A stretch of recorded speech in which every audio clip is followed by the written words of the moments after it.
반갑습니다. 탕자입니다. 오늘은 계시록 14장을 살펴보는 탕자의 요한계시록 18번째 시간이 되었습니다. 그런데 이번 영상은 시작부터 고민이 좀 많았습니다. 무슨 고민인가 하면 저는 원고를 작성하기 전에 강병국 목사님의 영상을 다시 한번 꼭 보고서 참조할 부분과 대비되는 부분들을 체크하고 있습니다.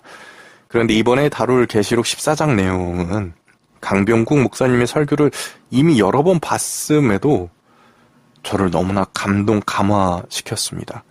그래서 예언 해석에 큰 차이점이 있음에도 불구하고 강병국 목사님의 설교 영상을 그냥 차이점 몇 개만 편집해서 그대로 올리는 게 낫지 않을까 하는 생각을 갖게 할 정도였습니다. 그렇기 때문에 여러분들께 다시 알려드립니다. 저는 예언 해석에 있어서 저의 해석이 옳다고 생각을 하기에 이렇게 영상을 만들고 있기는 하지만 강병국 목사님의 설교를 더 추천합니다. 특히나 여러분이 시간이 여유롭지 못하다면 강병국 목사님의 설교를 먼저 들어주십시오. 그리고 시간이 남는다면 그때 저의 영상에 시간을 할애해 주십시오. 아무리 생각해도 그게 낫습니다. 게다가 강 목사님과의 예언 해석의 차이가 한동안은 점점 커지다가 후반에 가서는 결국 차이가 사라집니다. 그래서 더욱 제가 강병국 목사님의 설교를 추천하는 이유이기도 합니다. 후반부의 이야기가 예수님의 재림과 하나님의 나라에 관한 이야기인데 가장 중요한 이 부분에 있어서 저는 강 목사님 해석을 뛰어넘지 못합니다. 그리고 뛰어넘고 싶은 생각도 없습니다. 다만 어찌 하다 보니 북한에 대한 예언 해석을 깨닫게 되어서 요한계시록 예언 해석이라는 어마어마한 일을 저지르고야 말았지만 강병국 목사님을 뛰어넘고 싶은 생각은 아예 없습니다. 여러분, 제가 이제 곧 일어날 일에 대해 깨달은 바를 나누고자 이렇게 영상을 만들고 있기는 하지만 가장 중요한 것은 요한계시록을 들음으로써 지식이 풍성해지거나 미래를 아는 것이 아니라 감화받아서 그 삶이 변하고 회개하는 것입니다. 그렇게 하기에 저보다 강병국 목사님의 설교가 훨씬 더 뛰어납니다. 저의 해석을 낮추고 다른 이의 해석을 높게 평가하는 이유는 북한에 곧 불이 떨어질 것을 알면서도 죄짓고 사는 것보다 계시록을 정확히는 잘 몰라도 죄짓지 않고 사는 것이 더 낫기 때문입니다. 이렇게 여러분들께 고민을 털어놓고 나니까 답답함이 좀 사라지는 듯합니다. 그럼 이제 강병국 목사님 설교를 강력히 추천해드렸으니 굳이 강 목사님의 설교를 그대로 올리지 않고 이 영상에서는 저의 예언 해석과 저만의 스타일로 계시록 14장을 풀어나가도록 하겠습니다. 지난 시간 여러분들은 어디서도 듣지 못한 요한계시록 해석을 들으셨습니다. 그로 인해서 굉장히 큰 거부감이 생기거나 혼란스러우셨을만 합니다. 아마도 짐승의 우상이 외계인이라는 것이라든지 짐승의 표가 진화론이라는 등의 해석은 어디서도 듣지 못하셨을 것이기 때문입니다. 어디서도 듣기 힘든 새로운 해석이지요. 그런데 여러분, 저는 이러한 새로운 해석을 여러분들께 강조해서 명성을 떨치려는 것이 아니라 구약과 신약, 그리고 역사가 얼마나 유기적으로 연결이 되어 있으며 그러한 성경의 예언이 이 시대에도 살아서 지금도 적용되고 있다는 것을 알려드리고자 하는 것입니다. 그로 인해서 성경의 예언이 옛날에 다 끝난 일이 아니라 지금도 우리한테 일어나고 있는 일이구나. 그렇다면 정말 성경이 말하는 대로 계명을 지키고 하나님 말씀을 지키며 살아야겠구나 라는 깨달음을 얻게 해드리기 위함입니다. 성경은 오래전에 모두 이루어져서 지금은 잠자고 있는 책이 아닙니다. 성경은 계속 잠자고 있다가 갑자기 미래의 모든 예언이 한꺼번에 이루어지는 책이 아닙니다. 성경은 과거로부터 계속하여 예언이 성취되어 왔고 지금의 이 시대도 그 예언이 성취가 되고 있는 살아 숨쉬는 책이며 계속하여 우리에게 회개하라라고 외치고 있는 책입니다. 여러분, 우리는 이제까지 너무나 새로운 해석들을 접하여 왔기에 다음 내용을 더 명확히 이해하기 위해서 잠시 이전의 것들을 간단히 정리하고 넘어가도록 하겠습니다.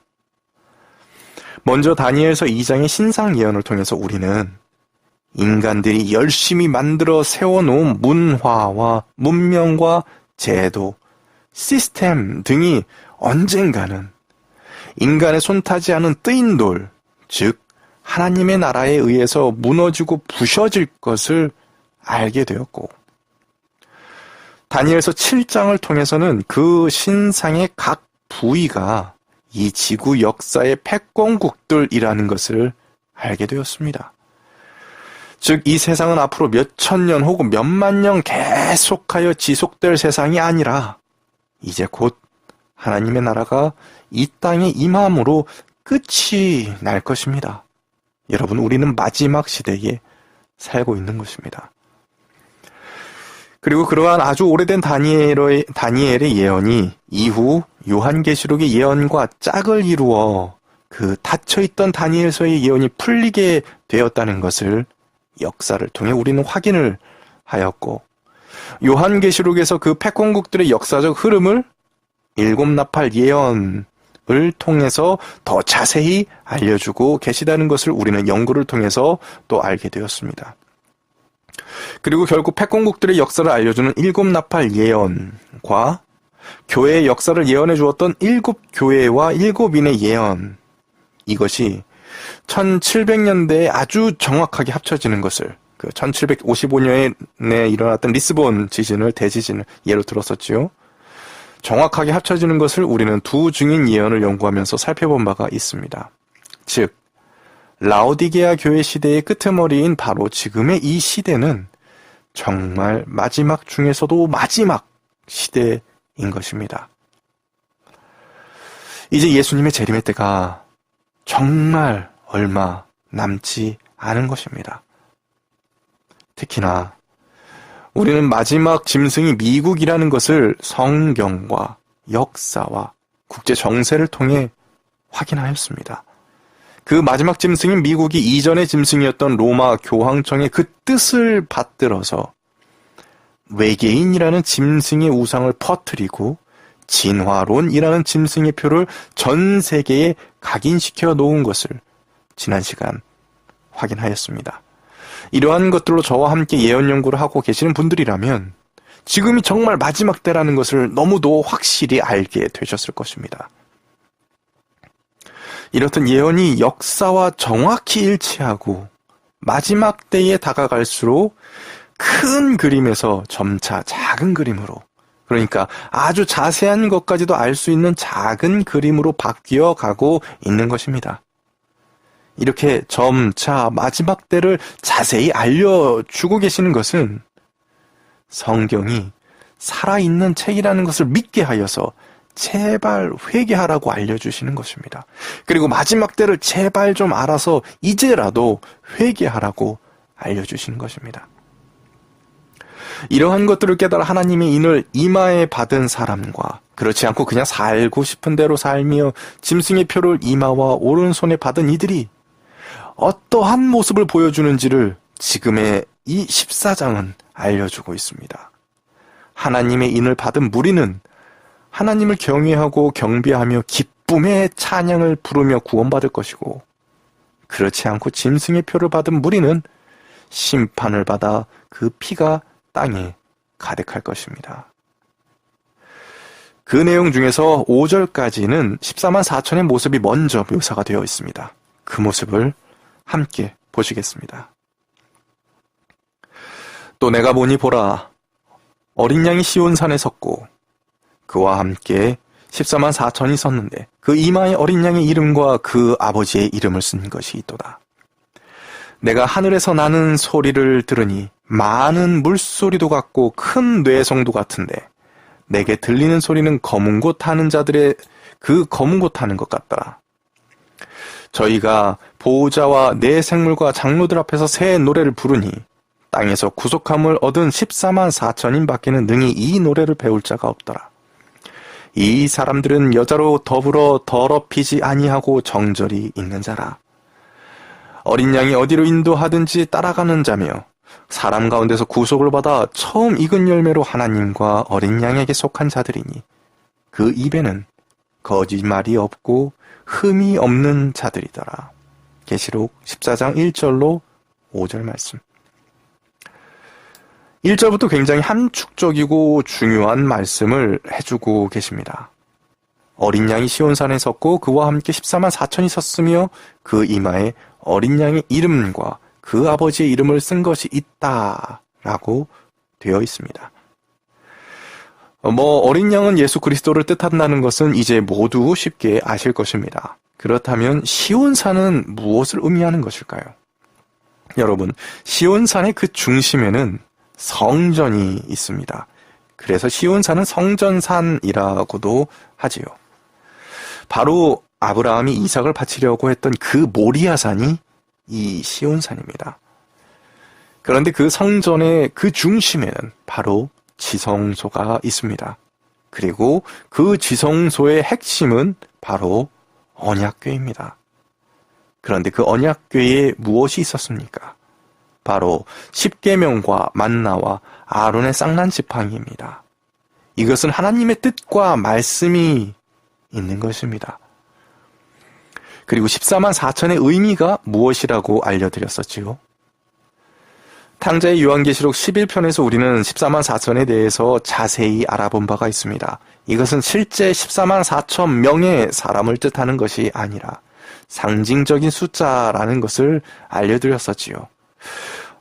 간혹 실제 정확히 14만 4천 명을 구원을 받는다라고 주장을 하는 사람이 지금도 실제 하고 있습니다만, 하지만 이것은 거짓입니다. 왜 이 14만 4천을 상징적 숫자로 규정을 하는지 다시 한번 말씀을 드리자면, 여러분 0 곱하기 1만 2천은 얼마입니까? 당연히 0이 되지요.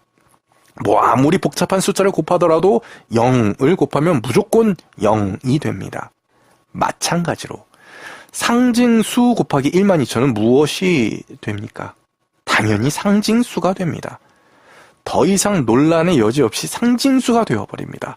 그 아무리 복잡한 숫자를 곱하더라도 상징을 곱하게 되면 그것은 더 이상 일반적인 개념으로 이해할 수 없는 상징수가 되어버립니다.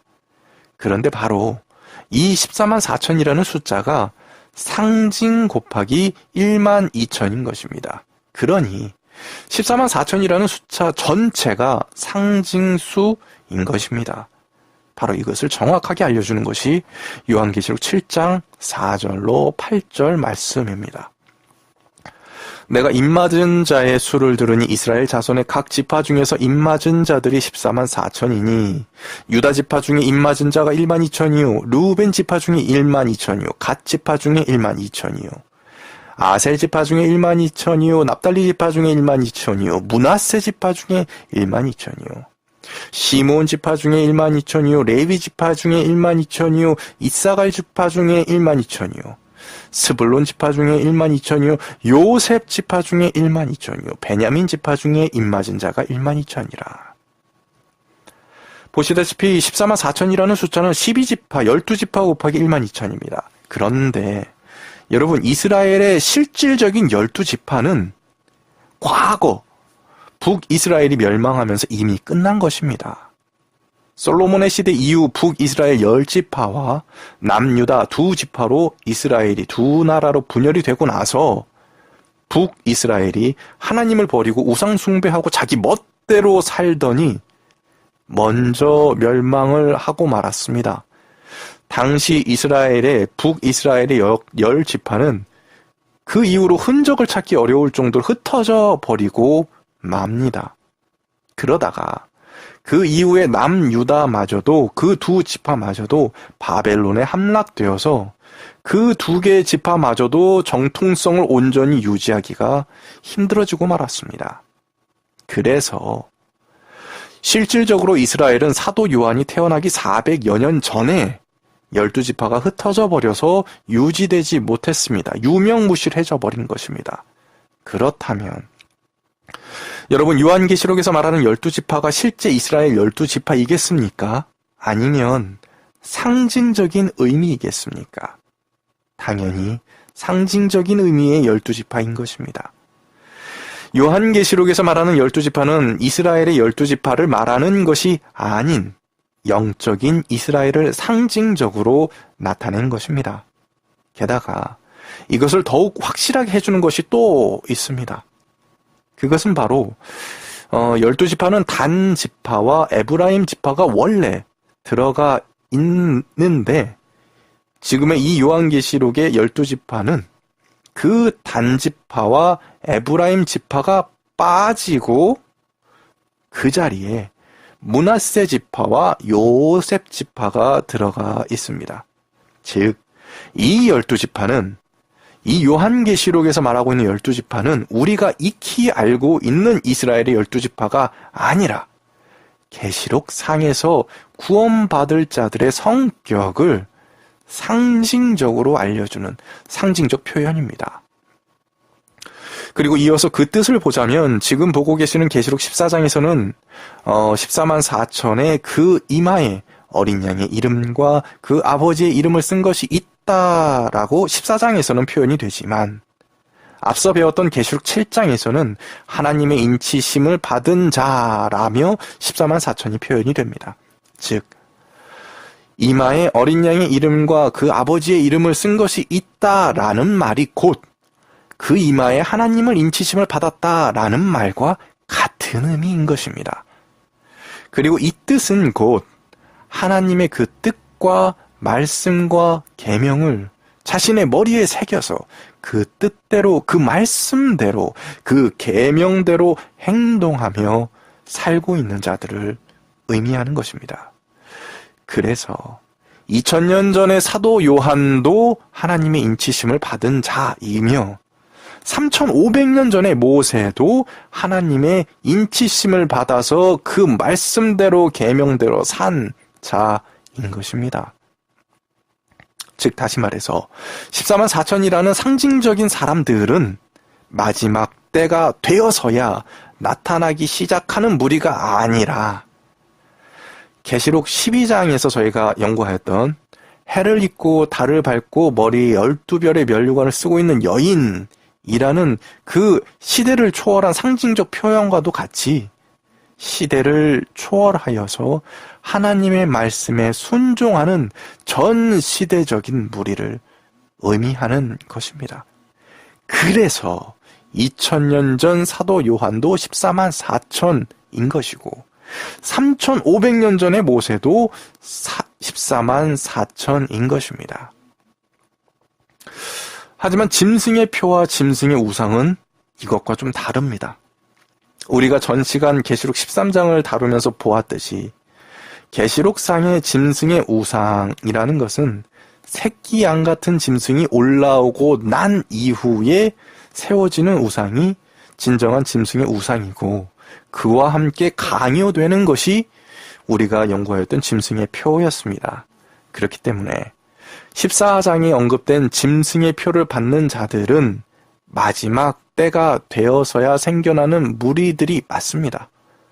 바로 이 마지막 때에 일어나는 짐승의 표를 받은 자들을 더 강조하기 위해서 14만 4천이라는 용어로 대비를 시켰을 뿐이지 하나님께 불순종하는 무리들은 항상 있어 왔지만 마지막 때를 명확히 알려주기 위해서 우리에게 이러한 짐승의 표를 받은 무리들을 강조하여서 알려주고 계시는 것입니다.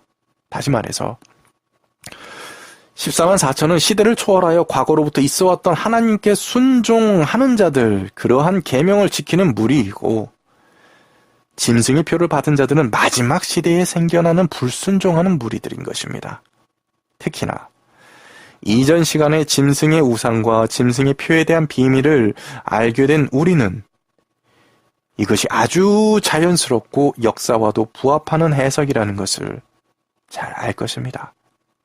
짐승의 표는 마지막 시대인 이 라오디게아 시대가 되어서야 생겨난 진화론이라는 거짓된 사상이었고 짐승의 우상은 1900년대가 되어서야 만들어지기 시작한 외계인이라는 허황된 우상임을 우리는 연구를 통해 알게 되었으니까요. 이것을 이해하고 나면 2절부터 5절까지의 내용이 더욱 쉽게 이해가 되실 것입니다. 시대를 초월하여 하나님을 순종하며 살다가 이제는 목숨이 다하여 땅속에서 잠자고 있던 수많은 성도들과 예수님의 재림의 그때에 아직까지 살고 있던 성도들이 함께 예수님의 재림의 그날 하나님의 말씀 위에서 찬양을 하고 있는 모습을 그리고 있는 것입니다. 또한 그들의 소리가 많은 물소리 같고 큰 뇌성가도 같고 검은 고 타는 것 같기도 하다라며 그 소리를 표현하고 있습니다. 이것은 커다란 폭포에서 물이 떨어지는 것과 같이 웅장한 소리이면서 뇌성과도 같이 아주 큰 소리이고 또 자세히 들으면 그것이 검은고 소리와도 같이 아름답다라는 것을 알려주고 있는 것입니다.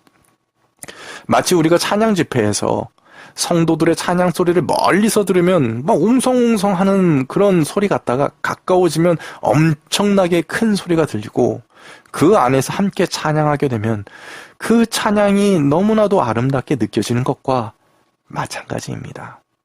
그리고 성경에서 이 노래는 바로 땅에서 구속함을 입은 14만 4천밖에는 배울 자가 없다라고 합니다.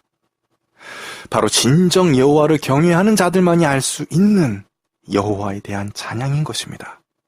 진정 여호와를 사랑하고 경외하는 자들이라면 모두 알 수밖에 없는 찬양. 바로 여호와가 얼마나 선하신지, 얼마나 인자하시고 인내하고 계시는지, 얼마나 그 사랑이 크신지, 그 전능하심이 얼마나 대단한지 등을 이 14만 4천은 찬양할 것입니다. 또한 여자로 더불어 더럽히지 않고 정절이 있으며 라고 묘사하고 있습니다. 여기서 여자는 음녀를 뜻하는 것이지요. 성도들을 유혹하고 배도하게 하고 타락하게 하는 세력을 말하는 것입니다. 지금의 이 시대는 적그리스도인 교황청이 바로 음녀인 것이고 과거엔 거짓을 전파하던 또 다른 교회들이 음녀였을 것입니다. 또한 이러한 음녀를 부정하지 않고 인정하며 옹호하는 자들은 그들의 뜻에 순종하는 무리들이며 음녀의 딸들인 것입니다. 여러분, 그러한 음녀에게서 나오십시오. 그러한 음녀의 딸들에게서 나오십시오. 바로 여러분이 교회입니다. 여러분이 힘들게 번 돈을 만약에 가족도 아닌 제3자가 당신 이번 달 300만 원 벌었으니 100만 원 나에게 주고 100만 원 기부하고 100만 원 생활비로 써 라며 좌지우지 한다면 여러분 이게 쉽게 납득이 되십니까? 안 되실 것입니다. 얼마나 힘들게 번 돈이고 이 돈으로 얼마나 할 것이 많은지 얼마나 피같이 귀한 내 돈인데 왜 남이 얘기하는 대로 내 돈을 써야 합니까? 마찬가지로 누군가 구원과 관련하여서 내 말 믿어. 다른 거 다 필요 없고 구원은 그냥 믿기만 하면 구원이니까 뭐 동성애를 해도 목사가 될 수 있고 구원받을 수 있고 아이고 거짓말 좀 하고 계명을 어기며 좀 살아도 구원받는데 전혀 영향 없어. 그러니까 괜히 안식일이니 계명이 말하는 사람들이 얘기는 듣지 마. 이단이야. 라며 여러분들이 정말 귀하게 얻은 구원의 복음을 좌지우지한다면 이게 올바른 것입니까? 아주 잘못된 것입니다. 여러분이 거짓을 분별해야 하고 바로 여러분 스스로가 결정해야 하는 것입니다. 그런데 이 시대는 이러한 모습들이 너무나 만연해 있기 때문에 이러한 거짓말들이 아주 자연스럽고 익숙하실 것입니다. 참으로 안타까운 현 시대의 모습이지요. 거짓을 벗어나야 합니다. 여러분, 하나님의 인은 오직 이마에만 받지만 짐승의 표는 이마와 오른손에 받는다는 것을 우리는 이미 연구하였지요. 즉 이 말은 하나님의 인을 받은 사람은 오직 자신의 자유의지에 의한 자신의 결정과 선택으로만 구원에 이른다는 말입니다. 그리고 짐승의 표는 자유의지로 선택을 해서 배도를 할 수도 있고, 혹은 스스로 결정하지 않아도 남들 하는 대로 살다 보면 짐승의 표를 받을 수도 있다는 것을 보여주는 것입니다. 여러분, 우리 스스로 선택을 해야 합니다. 우리 스스로가 따져보고 살펴보고 알아보고 올바른 선택을 해야 하는 것입니다. 이 시대의 기성교회 목사들의 말을 따르면 거짓말을 해도 되고 안식일을 무시해도 되고 계명을 무시해도 됩니다. 이게 올바른 하나님의 뜻이라고 생각하십니까? 아닙니다. 이 시대의 대형 교단들의 말을 따르면 하나님의 뜻을 따르지 못합니다. 여러분, 우리가 어떠한 모습을 가져야 하는지를 지금 이 요한계시록이 보여주고 있는 것입니다. 어린 양이 어디로 인도하든지 따라가는 자이고 그 입에 거짓말이 없고 흠이 없는 자들이라며 14만 4천을 묘사해주고 있습니다. 바로 이 모습이 더더욱 14만 4천이라는 무리가 시대를 초월한 성도들이라는 것을 확실하게 보여주는 것입니다. 여러분, 노아가 그랬습니다. 아브라함이 그러했고 모세가 그러했고 사도 요한이 그러했습니다. 이 모두가 시대를 초월한 14만 4천이라 불릴 만한 성도들이며 예수님의 재림의 그날 노아, 아브라함 모두가 함께 부활하여서 어린 양의 잔치에 함께 참여할 자들인 것입니다. 이러한 자들의 모습이 바로 1절에서 말했던 어린 양이 시온산에 섰고 그와 함께 14만 4천이 섰는데 라는 바로 그 모습인 것입니다. 여러분, 우리는 바로 이러한 모습을 따라야 합니다.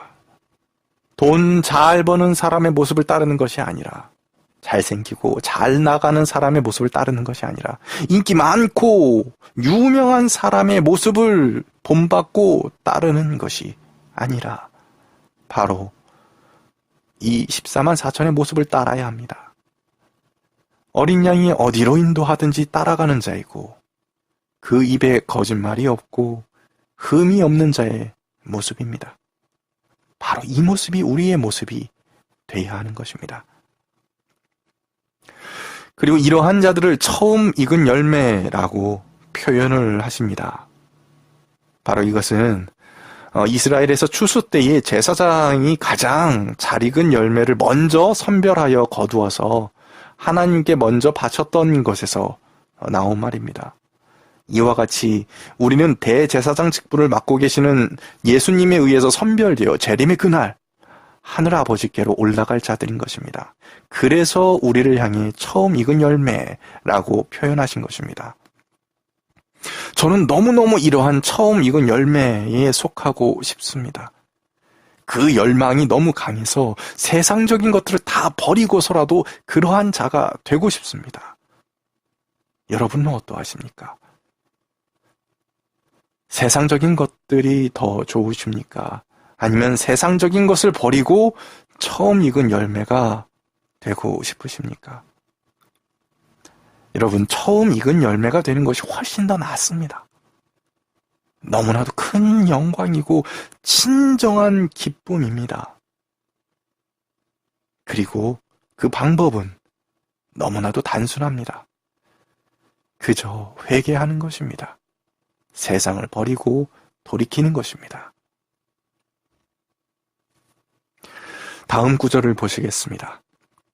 6절부터 12절까지 3명의 천사가 등장을 합니다.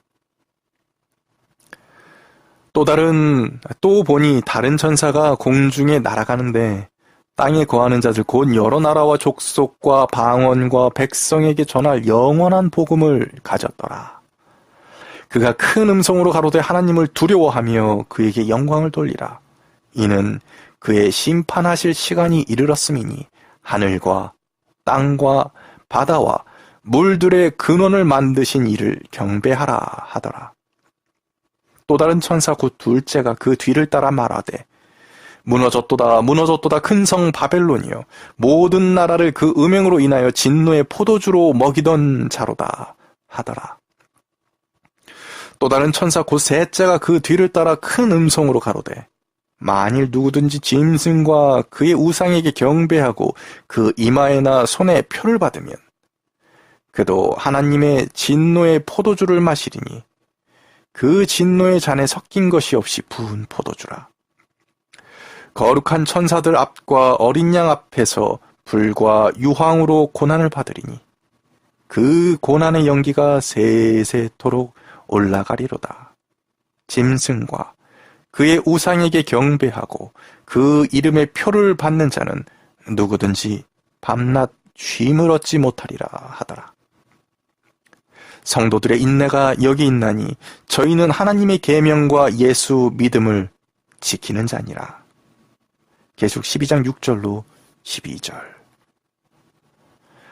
첫째 천사는 하나님이 어떤 분이신지를 알려주고 있고, 둘째 천사는 바벨론이 무너질 것을 알려주고 있으며, 셋째 천사는 짐승의 우상과 표를 받은 이들의 멸망을 예고하고 있습니다. 조금 더 자세히 들여다보자면 세 천사는 영원한 복음을 우리에게 전하고 있는데, 그중 첫째 천사는 하나님이 곧 하늘과 땅과 바다와 물들의 근원을 만드신 분이라며 경배하라 라고 하고 있습니다. 너무도 당연한 말이죠. 굳이 설명이 필요 없을 정도로 하나님께서 가지고 계신 여러 모습 중에 예를 들어 신실하신 하나님, 거룩하신 하나님, 선하신 하나님 등 여러 가지 묘사 중에 가장 기본 중에 기본적인 모습인 것입니다. 바로 창조주 하나님. 저는 2년 전까지만 해도 이 모습이 너무도 기본적이고 당연한 모습이어서 그냥 지나쳤었는데, 어느 순간 바로 이 모습이 저의 고민을 해결해주는 큰 역할을 해주었습니다. 그 생각들을 함께 잠시 나눠보자면, 짐승의 표와 우상에 대해서 고민을 이어가던 어느 날 문득 이런 생각을 하게 되었습니다.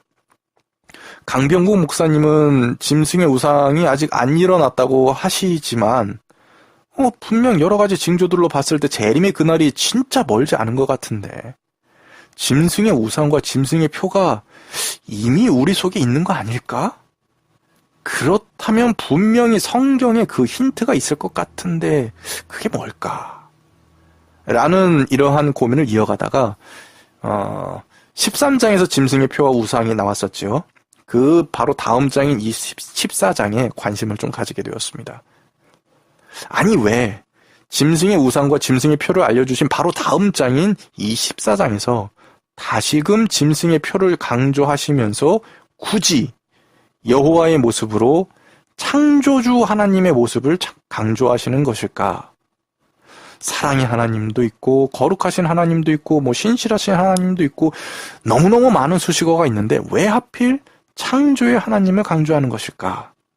라는 의문을 가지게 되었는데, 그렇게 고민하던 저를 바로 이 첫째 천사의 외침이 저를 깨우치게 했던 것입니다.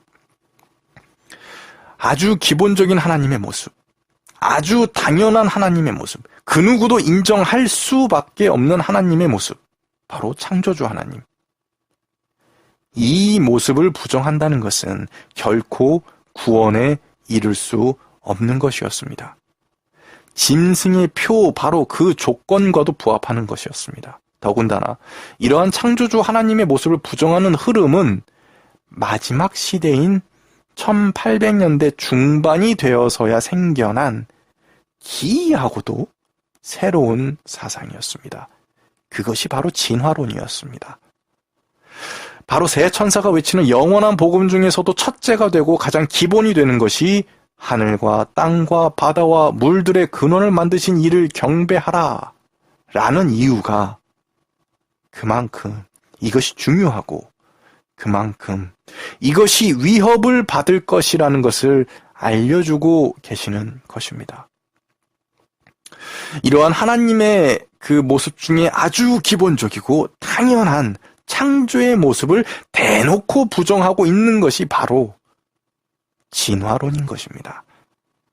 그래서 이 첫째 천사의 외침은 저에게 마치 진화론이 이 마지막 시대의 가장 큰 거짓말이야 라고 외치는 듯 하였습니다. 이렇듯 너무도 당연한 모습이어서 쉽게 지나칠 뻔했던 아주 당연한 여호와 하나님의 모습을 통해서 저는 다시금 깨닫게 되었습니다. 이 시대는 이 당연한 진리가 죽어버렸다는 것을 말입니다. 여러분, 진리를 너무 멀리서 찾지 마십시오. 진리는 마치 파랑새와도 같이 이미 우리 속에 있습니다. 다음으로 두 번째 천사를 보시겠습니다. 두 번째 천사는 바로 이러한 거짓들을 전파하던 바벨론이 무너질 것을 예견해주고 있습니다. 거짓을 전파하고 그러한 거짓으로 인해 부와 명예를 누리던 자들은 모두 무너질 것입니다. 이것은 부정할 수 없는 사실이지요. 그러니 이러한 거짓된 바벨론의 세력과 연합하여 편안하게 세상을 살려 해서는 안 됩니다. 그런데 정작 제가 더 관심을 가졌던 것은 이제 미래에 있을 바벨론의 그 멸망이 아니라 현재에 있었습니다. 미래에 예수님께서 재림하시고 나서 바벨론 세력이 무너지는 것은 당연한 일이니까 그것에 대해서는 관심에서 좀 제외가 되어 있었고, 혹시 바벨론에 무너진다는 것이 현 시대에서도 이루어진다는 것은 아닐까 하는 기대를 가지고 바라보게 되었던 것입니다. 그런데 마침 다행히도 커다란 거짓말인 진화론에 대항하여서 수많은 과학자들이 창조론의 정당성을 알리면서 진화론의 거짓을 밝히고 있는 노력을 지금도 계속하고 있습니다. 그리고 너무도 감사하게도 이러한 진화론을 무너뜨리는 노력들은 굉장히 성장하고 있습니다. 그래서 진화론이 거짓이라는 너무나도 많은 증거들을 우리는 너무나도 쉽게 이제는 접할 수 있는 시대가 되었습니다. 저는 바로 이러한 모습이 바벨론이 무너졌다라는 것의 현 시대적인 모습이 아닐까라는 생각을 합니다. 물론 당연히 앞에서 언급했듯이 현 시대적인 관점과 상관없이 바벨론의 거짓과 모든 바벨론의 수고는 재림의 그날 모두 무너질 것입니다. 그러니 우리는 어차피 무너져버릴 바벨론이 잠시 주는 행복에 취하지 말고 영원한 안식처가 되실 여호와를 바라보고 의지해야 합니다. 그리고 이 시대에 밝혀지고 있는 진실의 빛을 무시하지 말고 더욱더 거짓에서 벗어나도록 애써야만 하는 것입니다. 그럼 세 번째 천사를 보시겠습니다. 짐승의 우상에 경배하고 짐승의 표를 받는 자들의 최후를 알려주고 있습니다. 우리는 이미 전 시간에 이 모습을 살펴본 바가 있지요. 짐승의 우상에 경배하고 그 이마에나 손에 표를 받으면 하나님의 진노의 포도주를 마시게 되는데, 그 진노의 잔에 섞인 것이 없이 부은 포도주라고 합니다. 이게 무슨 말일까요? 섞인 것 없는 진노의 잔. 이 말은 즉 그 잔에 진노 이외에는 아무것도 섞인 것이 없는 순수한 진노의 잔이라는 뜻입니다. 하나님의 인내나 온유함이나 용서나 관용이 일절 없는 순수한 진노를 받게 된다는 뜻입니다. 여러분, 외계인과 같은 우상을 숭배하고 경배하는 자들은, 그리고 진화론을 믿고 진화론을 따르는 자들은 심판의 그날에 하나님으로부터 그 어떠한 용서함이나 자비도 구하지 못하고 불과 유황으로 고난을 받을 것입니다. 그러니 여러분, 우리는 이러한 것들을 멀리합시다. 그런데 아마 여러분들 이러한 외계인과 진화론을 멀리하려고 하시면 그때 깨닫게 되실 것입니다. 아, 진짜 짐승의 우상과 짐승의 표로 세상이 뒤덮여 있었구나 라는 것을 말입니다. 정말 쳐다도 보기 싫은 것들이지만 조금만 고개를 돌려도 온통 진화론과 관련된 것들, 외계인과 관련된 것들이 가득합니다. 무서운 세상입니다.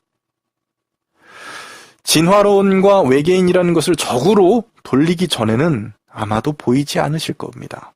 같은 편끼리 싸울 필요가 없으니까요. 그러나 진화론과 외계인과 같은 우상을 적으로 돌리는 순간 엄청난 영적 전쟁이 시작되실 것입니다. 저는 아직도 이 전쟁에서 종종 지고 있습니다. 정말 쉽지가 않습니다. 다만 기도하는 마음으로 영적 전쟁을 계속 이어가다 보면 하나님께서, 성령님께서 정말 많이 도와주신다는 것을 느끼게 되실 것입니다. 더욱더 간구하십시오. 성령님을 간구하고 하나님께 도와달라고 간구하십시오. 도와주십니다. 여러분, 우리 월급 올려달라고 기도하기보다 영적 전쟁에서 승리하게 해달라고 간구해보는 것 어떠하십니까? 좋은 차와 좋은 집을 갖게 해달라고 간구하기보다 좋은 영적 무기를 달라고 간구해보는 것은 어떠하십니까? 저는 아직도 종종 영적 전쟁에서 패배하지만 2년 전에 비하면 비교가 안 될 정도로 성장을 했습니다. 여러분도 모두 가능하십니다. 세상을 버리고 하늘을 선택하시고 영적 전쟁에 참여하시게 되면 분명 시간이 지나서 영적으로 성장한 자신의 모습을 발견하실 것입니다. 우리의 키는 더 키울 수 없을지 몰라도 우리의 영은 더욱 성장시킬 수 있습니다. 반대로 영적 전쟁에 참여하지 않고 그냥 살던 대로 남들 사는 것처럼 사신다면 20년이 지나도 30년이 지나도 영적 성장을 기대하기 어려울 것입니다. 12절에서 우리에게 성도의 모습은 이런 거야 라며 알려주고 있습니다. 하나님의 계명과 예수 믿음을 지키는 자들이라고 분명히 알려주고 있습니다. 우리는 이처럼 계명을 지키며 예수님이 우리에게 보여주시고 알려주신 모습 그대로 살아야 하는 것입니다. 아주 단순한 말이지요.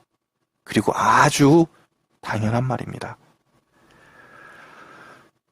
그러나 다들 아시다시피 이 아주 당연한 말을 이 시대의 대부분의 교회가 그렇게까지 계명을 지키거나 뭐 예수님처럼 살려고 할 필요 없어. 한 번 구원은 영원한 구원이야. 라며 뱀과 같이 거짓말을 하고 있습니다. 여러분, 그러한 거짓 선지자의 말을 무시하시고 하나님의 계명과 예수 믿음을 지키십시오. 그리고 이어서 이제 13절부터 두 가지의 추수하는 모습이 나타납니다.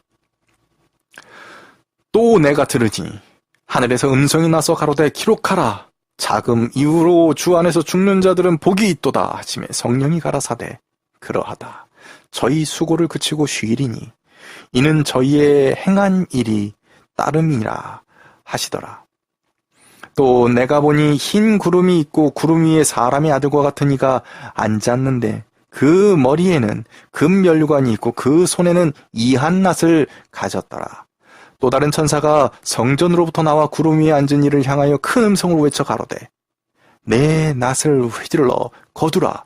거둘 때가 이르러 땅의 곡식이 다 익었음이로다 하니 구름 위에 앉으신 이가 낫을 땅에 휘두름에 곡식이 거두어지니라.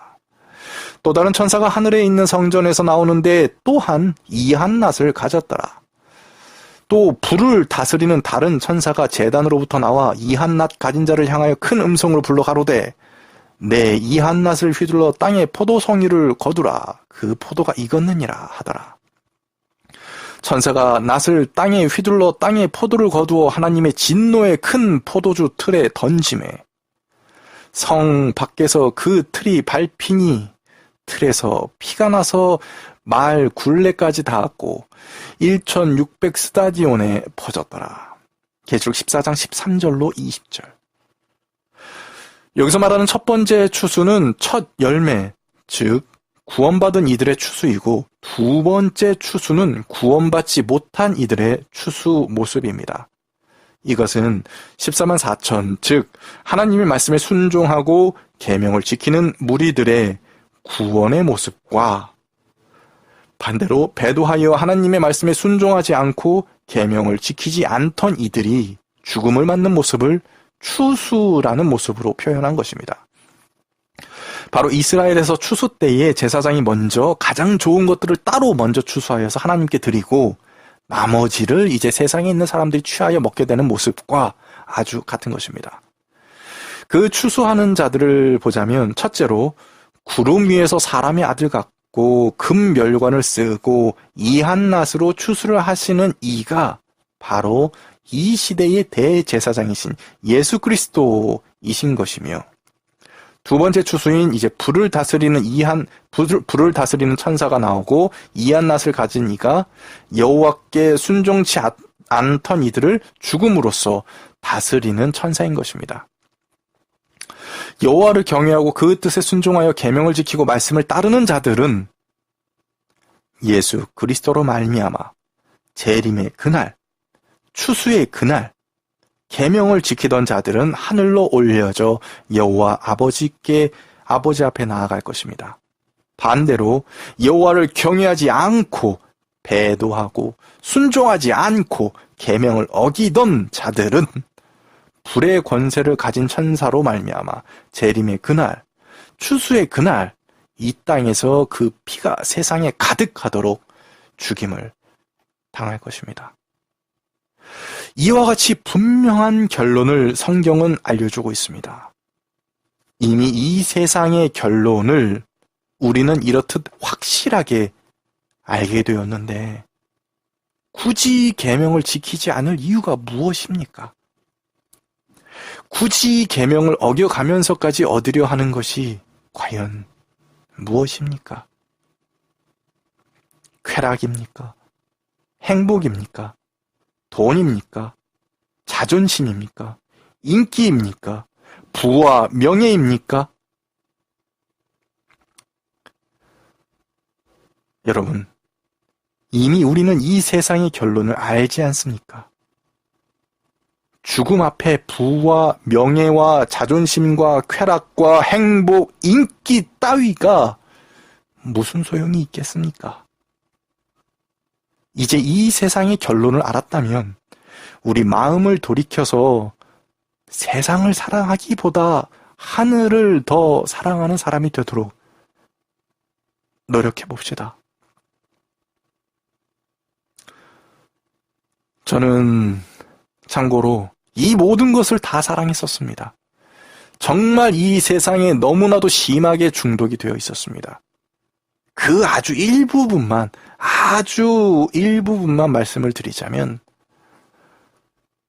저는 돈에 중독되어서 수당 조금 더 받기 위해서 거짓말도 아주 쉽게 했었고, 게임에 중독이 되어서 기도하는 것보다 게임을 더 좋아했었으며, 드라마에 푹 빠져서는 성령님께서 주시는 위로함 따위는 안중에도 없고 드라마에서 위로를 받았고, 음란함이 아주 일상이 되어서 길에서건 TV에서건 노출이 심하거나 야하고 예쁜 여자들 보면 음욕이 아주 자연스럽게 일어났었고, 술과 담배는 일상이었으며, 분노라는 감정을 저는 예전에 나쁘게 여기지 않았었기 때문에 누군가 조금만 짜증나게 하거나 화나게 하면 덩달아 같이 화내고 성질 내는 것이 일수였습니다. 생활이었습니다. 삶이었습니다.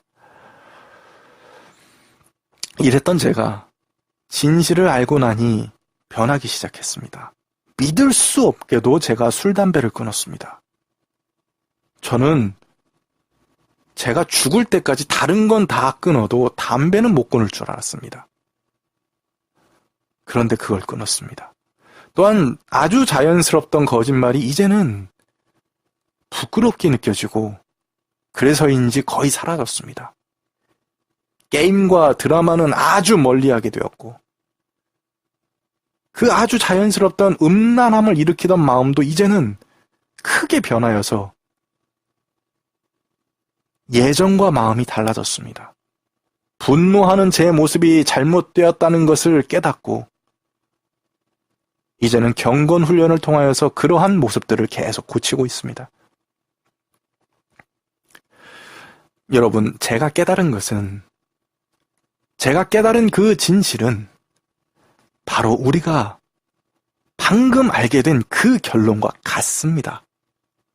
진짜로 이제 예수님께서 재림하실 것이고, 진짜로 그때에 하나님의 말씀을 순종하고 계명을 지키던 이들은 구원받아 하늘로 들림받을 것이고, 하나님의 말씀을 무시하고 계명을 무시하던 자들은 진짜로 불의 심판을 받을 것이라는 사실입니다.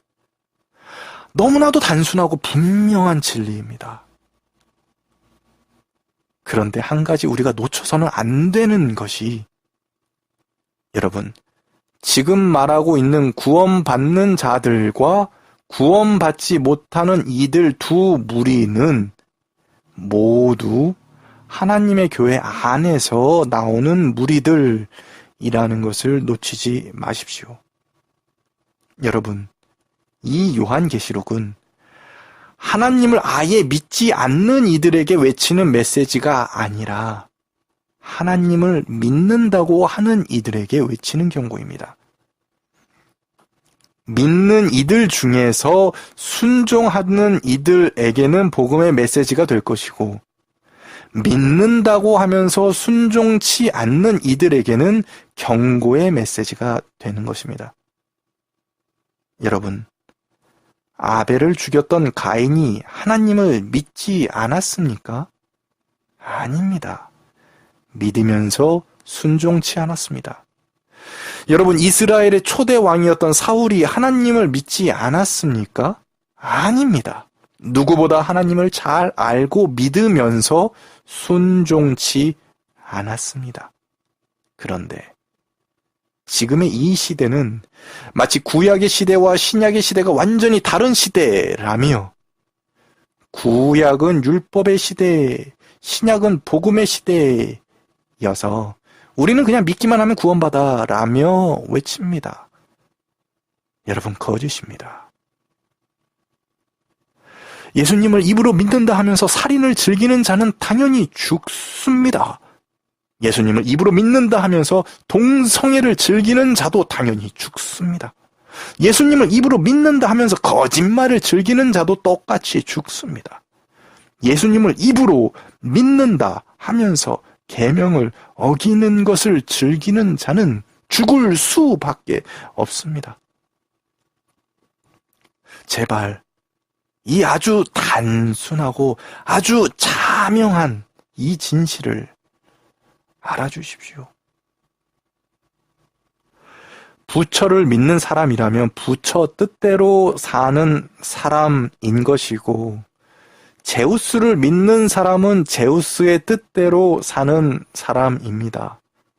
우리는 예수를 믿는 자입니다.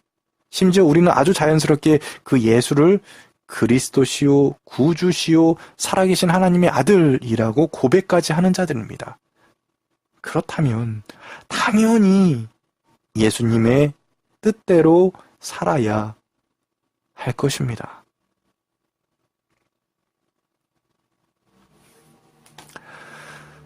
오늘도 저와 함께 이렇게 예언 연구를 함께 해주셔서 감사합니다. 이제 다음 시간에 드디어 제가 그렇게 외쳐대던 북한에 관한 예언을 다루는 시간이 되었습니다. 요한계시록 영상을 처음 시작할 때는 한두 달이면 충분하겠지라는 생각을 했었는데, 원고를 쓰고 영상을 만들고 하는 것이 생각보다 시간이 많이 걸려서 벌써 3달이라는 시간이 지났음에도 끝마치지 못하고 있습니다. 막상 시작하고 보니 시간이 참 많이 걸리네요. 게다가 제가 이렇게 영상을 만들어서 강의를 하는 것이 이번이 처음이었기에 느릴 뿐만 아니라 부족한 것도 너무 많았습니다. 그래서 영상을 보시면서 불편하신 점도 참 많으셨을 것입니다. 죄송합니다. 그럼에도 이렇게 예언 연구에 함께 해주셔서 너무나도 감사합니다. 진리를 찾고자 하는 여러분의 이러한 노력을 하나님께서 귀하게 여기시고 더 큰 축복을 반드시 내려주실 것입니다. 그럼 저는 다음 시간에 이 마지막 때인 이 때에, 이 현 시대에 더 밀접한 성경의 예언을 가지고 다시 찾아뵙겠습니다. 다음 시간에 뵙겠습니다.